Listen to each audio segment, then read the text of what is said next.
बगीचा परिवार बहनों छोकरीओ ए वखते जाते रसोई बनावी थी। आ पावी बेन कस्तूरबा केटली बधी बाईओ वणती बाईओना बधे भक्तोना तमाम ए भक्तो कारीगरोने माटे जाते रसोईओ करी अने आ फूलवाड़ी मंदिर तैयार कर्युं छे।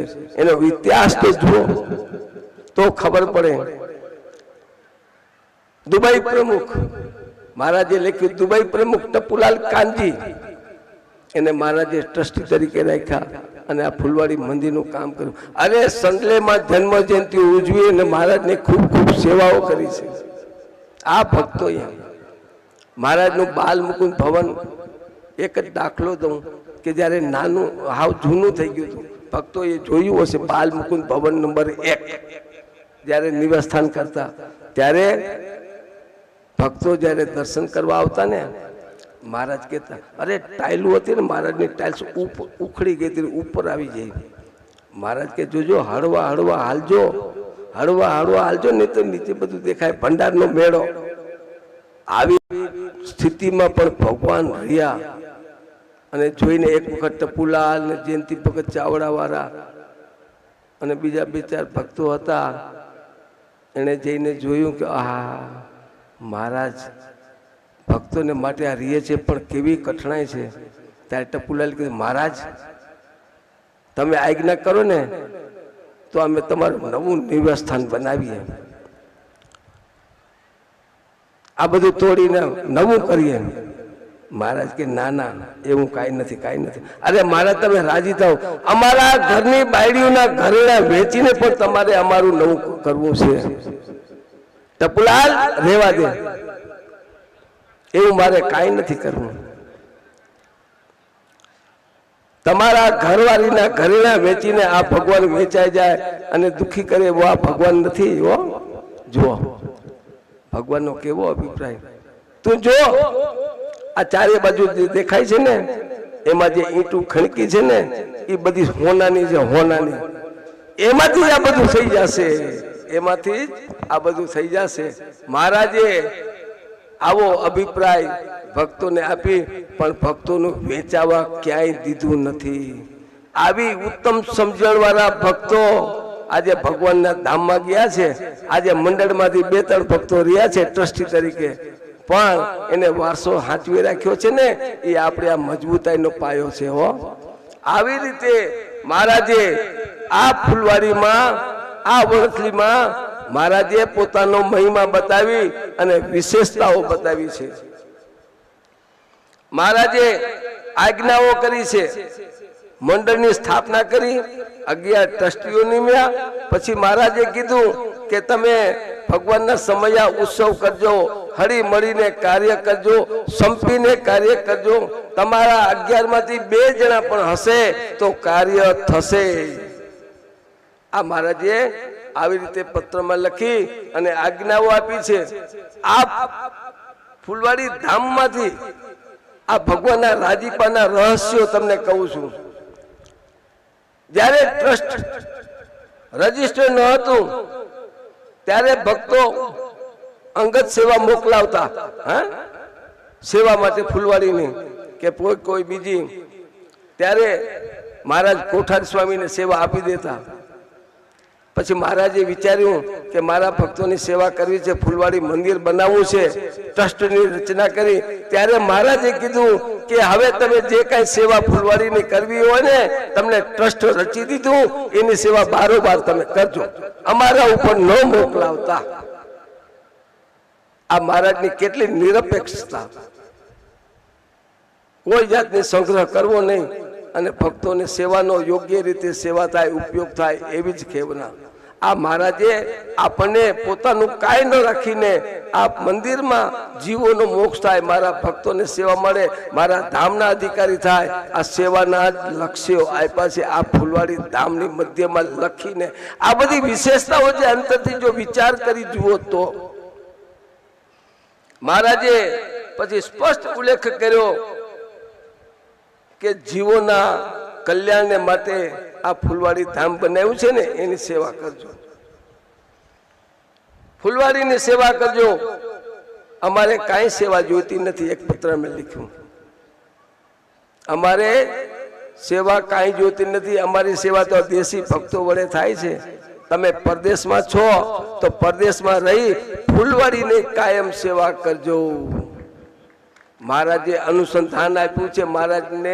મહારાજે દુબઈમાં ભક્તોને મોકલાવ્યા ને ત્યારે મહારાજે કીધું છે કે અમારી સેવા અમને કાંઈ નથી જોતી, અમારી સેવા તો આ દેશી ભક્તો વડે થાય છે.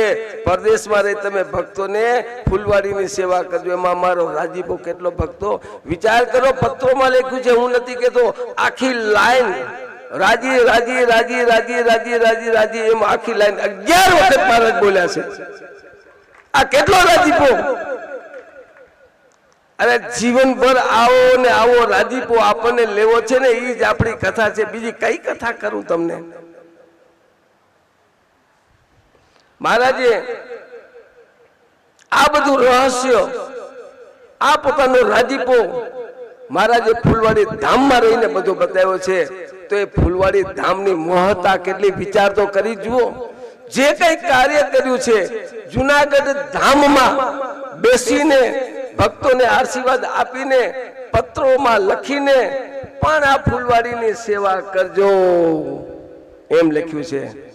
જુનાગઢ ધામ તો મહાન છે, પણ એ મહાન ધામમાં પણ જીવોના મોક્ષને માટેનો આ ફૂલવાડી એવું પરમ ધામની સેવા આ મહારાજે આપણને લક્ષ્ય આપ્યું છે. હું કહેવા માંગુ એ જ છું કે ગમે તે ધામમાં જાઓ, સેવા કરો, પણ મહારાજે જે લક્ષ્ય આપ્યું છે ફૂલવાડી ધામનું,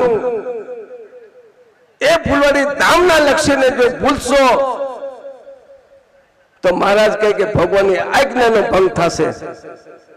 મહારાજે શું કીધું છે એ લક્ષ્યમાં રાખીને સેવા કરજો. ફૂલવાડી તમારી માં છે, એ તમામની માં છે એમ કીધું છે. કુંકાવાવ વાસીઓને કે જામનગરના ભક્તોને કે પુના ભક્તોને કે મુંબઈ ભક્તોને કે અંજાર ભક્તોને તમામ શ્રી સેવાગતિ મંડળ તમારી માં છે એમ સેવા કરજો. હવે આમાં તમે લક્ષ્યાર્થ તમે સમજી જાઓ કે મહારાજે આપણને શું કીધું. મારું લક્ષ્યાર્થ તમને સમજાય તો તમારું જરૂર મૂળ થઈ જશે. મહારાજનો આ ગદગદ જે અભિપ્રાય, આજ કોઈ પણ આ વાત નથી કરી, એ વાત આજે હું તમને કહું છું. એ લક્ષ્યાર્થને ન ભૂલશો તો તમારી સાચી સેવા એ માની સેવા છે. માનો ગોદ, માનો ખોડો જો ભૂલી ગયા તો તમને બીજો કયો ખોરામાં આનંદ આવશે? જરૂર આનંદ આવશે, સેવા કરશો, ભગવાન ખૂબ રાજી થશે. પણ જે સેવાનું લક્ષ્યાર્થ મહારાજે આપ્યું છે ને એનો આનંદ વિશેષ છે. મહારાજ કહે છે ફૂલવાડી આપણી માં છે. માં કદી કોઈનું જૂટવી લેતી નથી. માં કદી કોઈ એમ નથી કહેતી કે માં તું મને લખી દે. આદિ કુદી કીધું છે, આ ફૂલવાડી કીધું છે કે તું મને આટલું આપી દે, કીધું છે કોઈ ભક્તોને?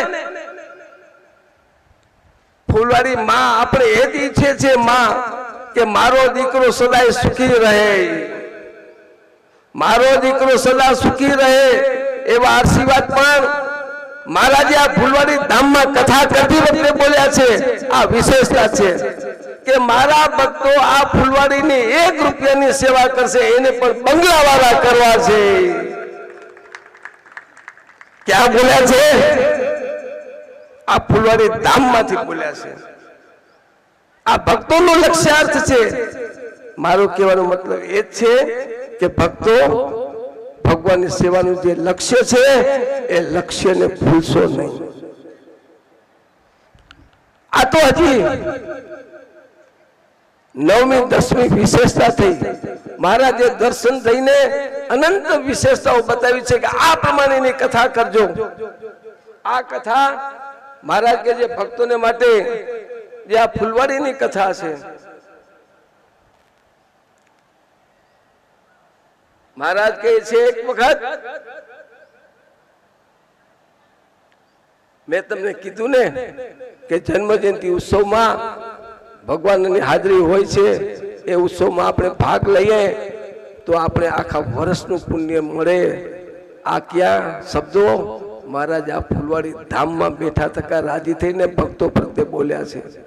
આપણને આવી આવી જે વિશેષતાઓ અને આવા જે રાજીપાઓ આ ફૂલવાડી ધામમાં રહી અને ભક્તોને માટે ખૂબ ખૂબ આશીર્વાદો આપ્યા છે. અરે ભગત, જો વાત કરું ને તો એક પછી એક પરચાઓ યાદ આવતા જાય છે. ભક્તો, આ ચાવડાના ભક્તો જ્યારે મહારાજ મંથલી પધાર્યા ને ત્યારે મહારાજ અમારે ગામ ચાવડામાં પધારો ને, મહારાજ કે ગાડું લઈ આવો.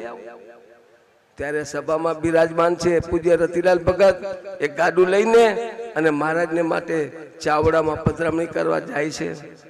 રસ્તામાં મહારાજના કીર્તનો ગાય છે.